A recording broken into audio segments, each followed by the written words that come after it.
वन्दे देवमुमापतिं सुरगुरुं वन्दे जगत्कारणं वन्दे पन्नगभूषणं मृगधरं वन्दे पशूनां पतिं वन्दे सूर्यशशाङ्कवह्निनयनं वन्दे मुकुन्दप्रियं वन्दे भक्तजनाश्रयं च वरदं वन्दे शिवं शङ्करं वन्दे भक्तजनाश्रयं च वरदं वन्दे शिवं शङ्करम्.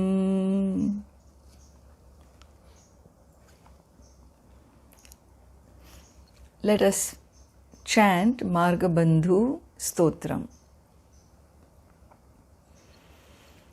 Shambho Mahadeva Deva Shiva Shambho Mahadeva Devesha Shambho Shambho Mahadeva Deva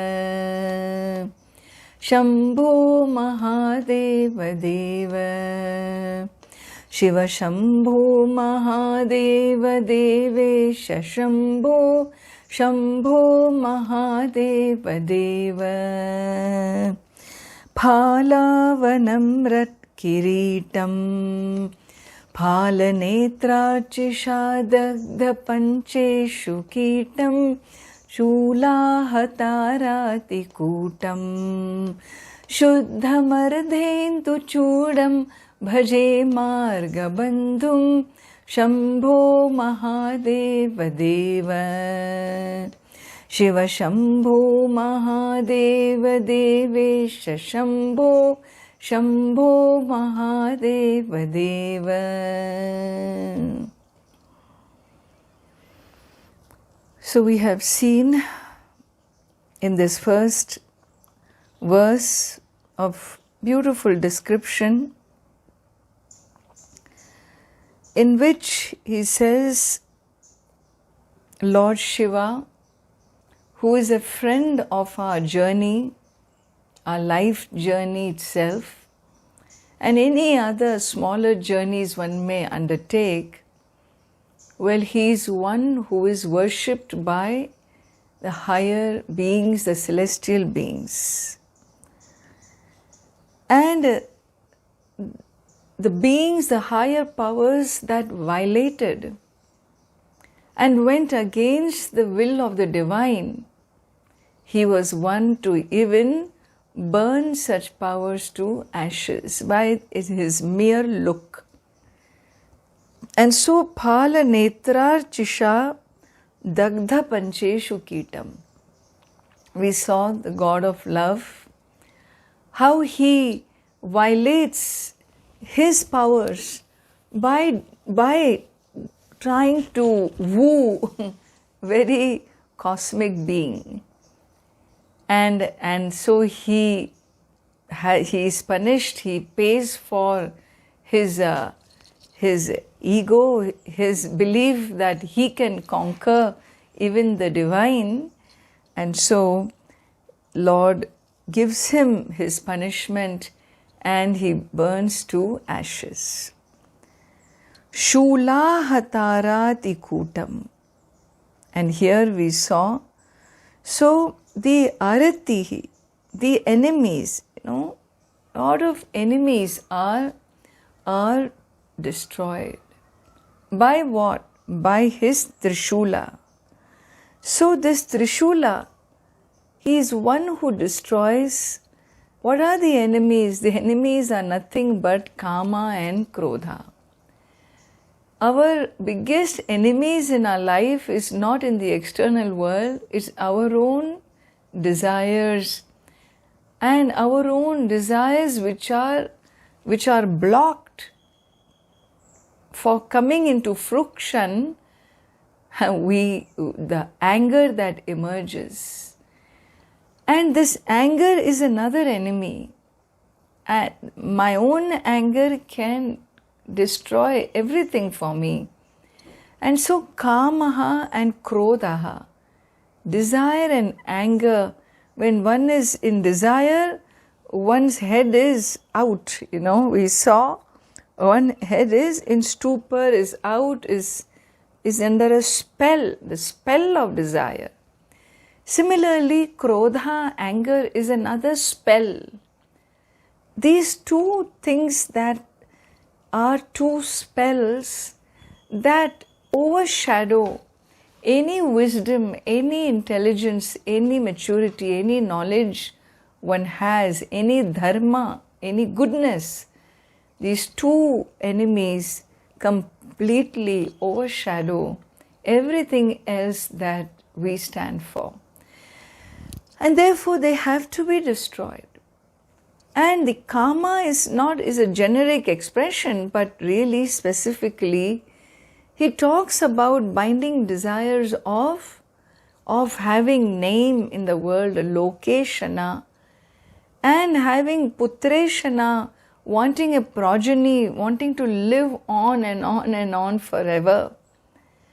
And the third being vitteshana, this desire for wealth, a endless desire for wealth.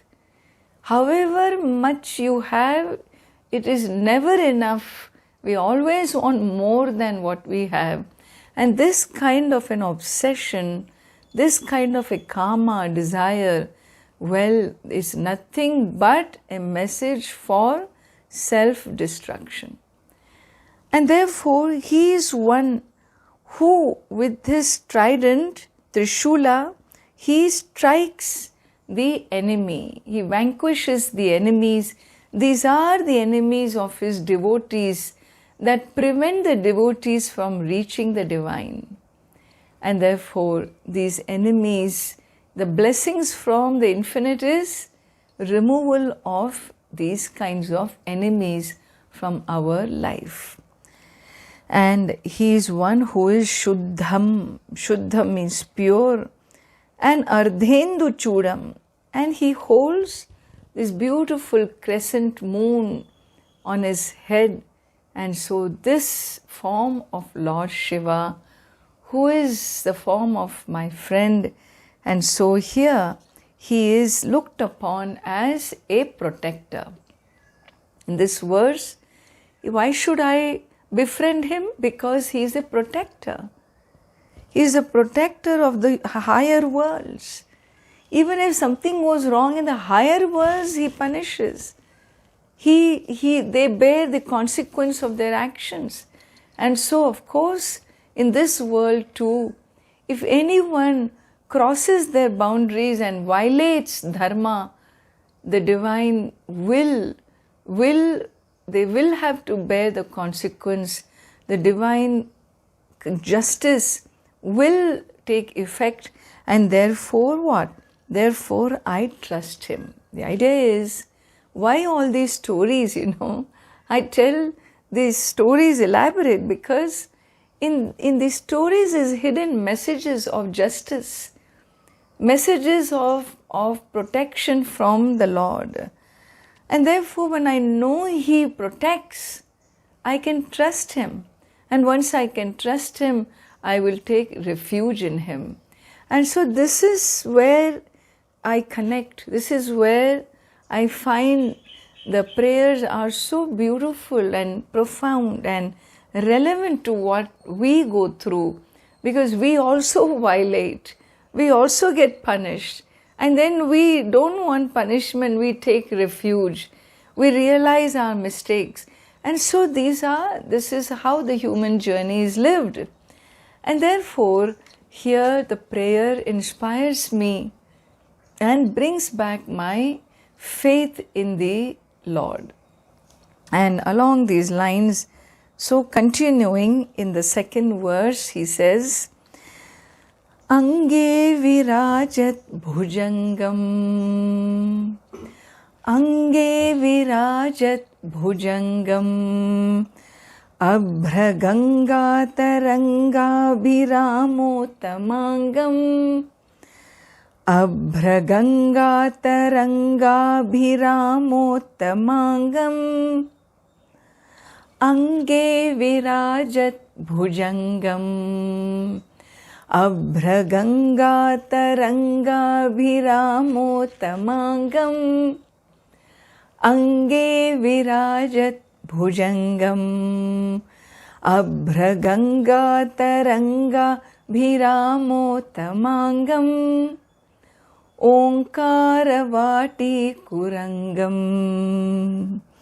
Omkaravati kurangam Siddha samsevitangrim bhaje margabandhum Siddha samsevitangrim bhaje margabandhum Siddha samsevitangrim bhaje margabandhum Omkaravati kurangam Siddha samsevitangrim bhaje margabandhum Omkaravati kurangam Siddha samsevitangrim bhaje margabandhum Ange virajat bhujangam Abhraganga taranga bhiramotamangam Omkaravati kurangam Siddha samsevitangrim bhaje margabandhum Shambho Mahadeva Deva Shiva Shambho Mahadeva Devesha Shambho Shambho Mahadeva Deva. So, Bhaje Marga Bandhum, I worship you, O friend of my journey. You are the one who is, he says, Ange Virajat Bhujangam. So, in your form, in your limbs, Virajat, So, in your form, in your limbs, remain what? Remains bhujangam. In your limbs are adorned by the snake, the cobra. A cobra is one we are so afraid of. One of the most poisonous snakes on earth. You are so afraid of this snake, but on his body is this form, this snake. Snake in this culture, as I have said before, is considered sacred. Snakes are considered to be power. They represent Shakti. They represent creation. They represent life. Because the snake is one animal that can shed its skin and continue to live. It can, you try to shed your skin and then see what happens. Are you going to be around? We cannot shed our skin and continue to live. Well, the snake is a sign of life force. It's also a sign of kala, of time.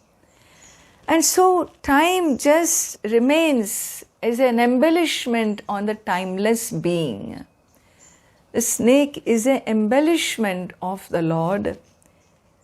And we in this culture consider the snake as exalted. More exalted is this form than the human form is a celestial form. They are celestial beings. Oh well. What we are concerned with here is that he wears this death or kala or time on his form as an embellishment. And so let's look at the cosmic being. For the cosmic being, time is an embellishment. Past, present, future, this kind of time understanding that we have is not even there for the divine, because he is above time. He is timeless being. He is free from time. Then what is time? Time is just a play of creation that he wields, and therefore time is called an embellishment.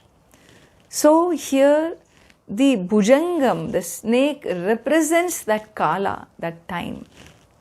And Lord is what? Kala Titaha. He is free from time.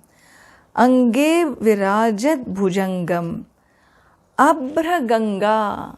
Abhraganga. Abhraganga is the Ganga of the celestial world. The pure Ganga. Abhra is white. Pure Ganga of the celestial world. So this Ganga, Taranga. So Ganga Yaha Taranga. Taranga means waves. The waves, the rhythm, the movement, the waves of Ganga. He says, Abhiramottamangam. So Abhiramam, Uttamangam Yasya. So in the celestial world, what is the celestial worlds? Celestial worlds are as if you are to visualize in a upasana, in a meditation, the celestial worlds are like the upper body of the Lord, and therefore he says Uttamangam, the exalted upper body, the upper body. And in that upper body here, specifically in this form, is the head of the Lord on which Ganga sits. She sits on the head, trapped or locked in the hair locks of Lord Shiva. So whether you take her to be in the hair lock of Lord Shiva, or you take her to be for the cosmic being, the higher world is the upper body, and Ganga is the goddess of the celestial world. In fact, she always lived in the celestial worlds as a goddess. She doesn't belong to the earth. She lives in the celestial higher worlds, and it is said, we have another beautiful story of Ganga, my favorite goddess, personally favorite goddess. We also have favorites in our gods and goddesses. And so Ganga, as a celestial goddess, and when she was there on earth, is a story told in the mythology about King Sagara, a noble king, a wonderful king, who had miraculously, he had 60,000 sons. And this king, when he was doing his yaga, his fire ritual, powerful ritual, as a ruler of the planet, and in performing this ritual, always the higher worlds are afraid when the mortals perform some powerful ritual. Why? Because the higher world thinks that maybe they will replace me. Once they become powerful, they will come to this world, and that power they will outthrow. This is a model, okay? Don't take it literally. These are mythological stories, and it's a model. It tells you how just is cosmic justice. Well,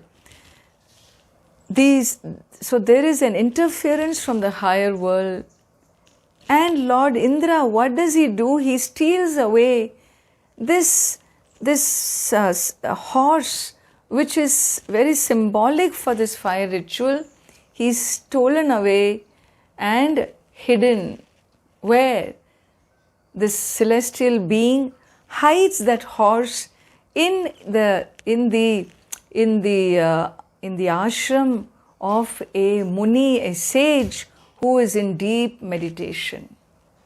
That Muni is Kapil Muni, and now nobody knows where the horse is gone.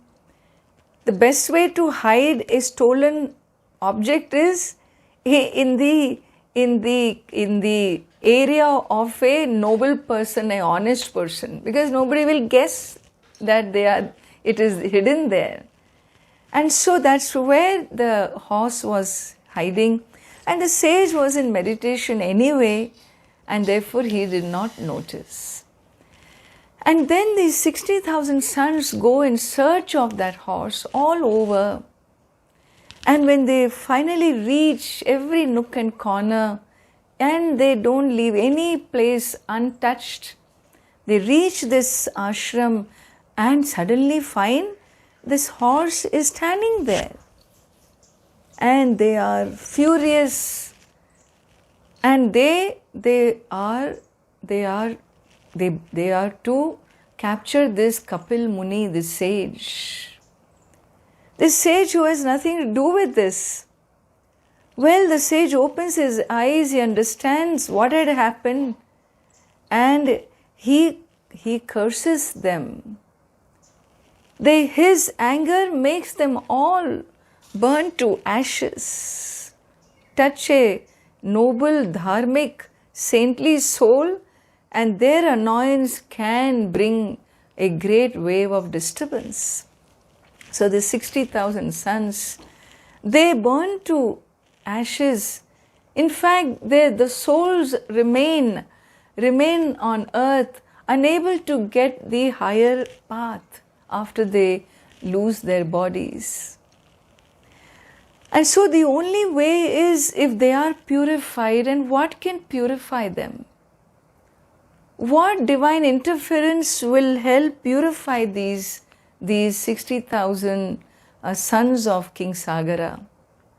The only thing that can purify is this goddess which is in the celestial world. And so the nephew of King Sagara, Amshuman, he goes into penance to bring the goddess earth through prayers to come on earth and go to the nether worlds where these ancestors haven't gotten release. If the ancestors don't get release, the younger generations won't get ancestral blessings. And therefore they have to be released. So we also learn the importance of ancestral worship. And appeasing those souls and helping them get their journey, onward journey. Well, Amshuman is unable to bring Ganga down to earth. His son Raja King Dilipa also tries. He also cannot bring Ganga to earth because she won't just come.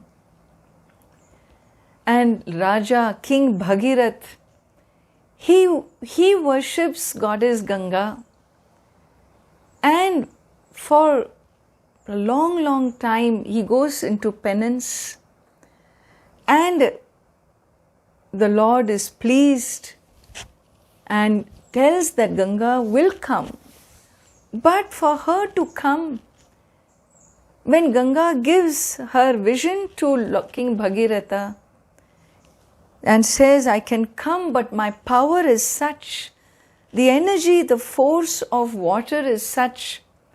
When I transform to a water goddess and arrive, the earth will not be able to hold my power, and therefore take Lord Shiva's help. Is told by Lord Brahma, not Ganga, told by Lord Brahma. And Lord Shiva, Bhagirath Raja worships Lord Shiva. And Lord Shiva consents to help him. And time has come now for Ganga ji to oblige the goddess. And she descends from the upper worlds. She descends from the upper worlds and straight into the hairlock of Lord Shiva. And because she came down with such a force, he locks her in. So very beautiful stories are there. And when she gets locked in, King Bhagirath, who has brought her down for his ancestors, He prays to Lord Shiva now to release her. The day she arrives on Lord Shiva's hairlock is a day celebrated as Ganga Saptami in the Himalayas. That area where Bhagirath Raja did his tapas, his penance, is called Gangotri of the Himalayas, where he gets a darshan of the goddess, vision of the goddess. And she begins to flow as a glacier, the Gangotri glacier. She comes down as waters and arrives into Shiva's locks, but again Bhagirath Raja has to pray to Lord Shiva to release her. In that prayer, Lord Shiva releases.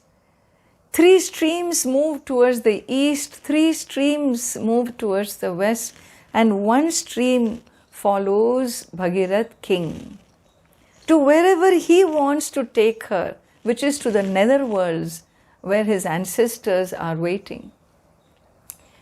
And we have many additional stories of how when Gangaji came on earth, there were others also in penance.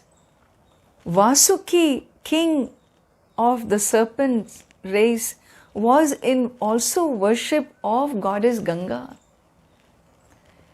And she has come, but when he is in penance and his brood, his clan sees Gangaji has arrived and King Bhagirath is with her, they go and they take her energies to the Nagaloka, to the world of snakes.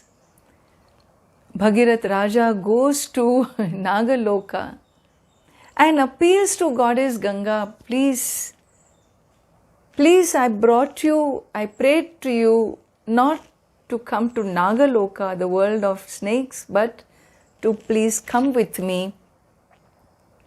And goddess Ganga takes consent from King Vasuki, the king of snakes, and tells him, I must go, but I will return.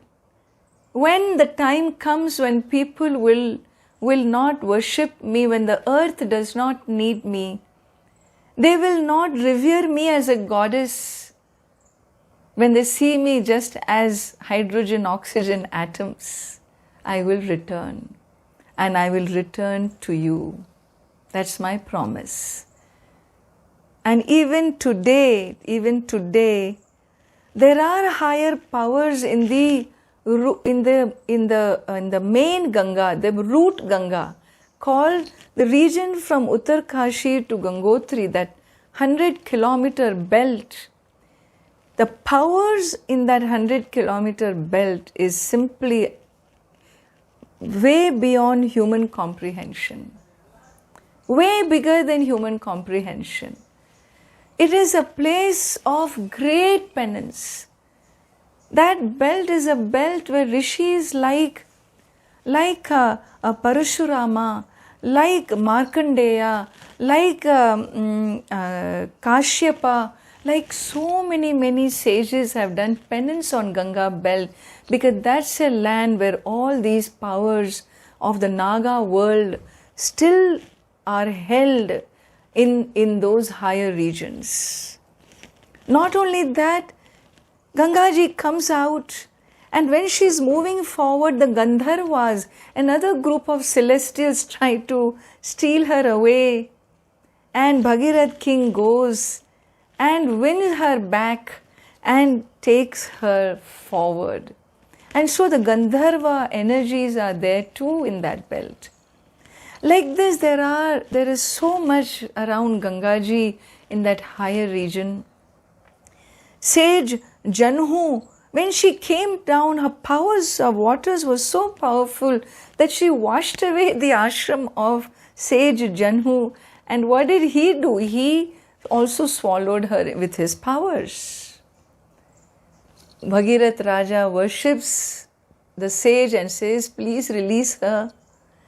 And so You find in the journey of Bhagirath Raja to carry Gangaji to the ancestors, he never gives up. And in his penance, he takes her. Finally, Janhu king, Rishi, releases her from his ears, and so she is called Janhavi. And thus Gangaji flows lower and lower regions. Her other tributaries like Mandakini joins. Her other tributaries like Alaknanda joins. And thus from Devaprayag she is begun to be called Ganga. Ganga. Gamgata, one who has reached the earth. Up to that region is a land of Kailash, of Himalaya, of Shiva's abode. And then she finally reaches the earth. Which way? Where is that? Rishikesh.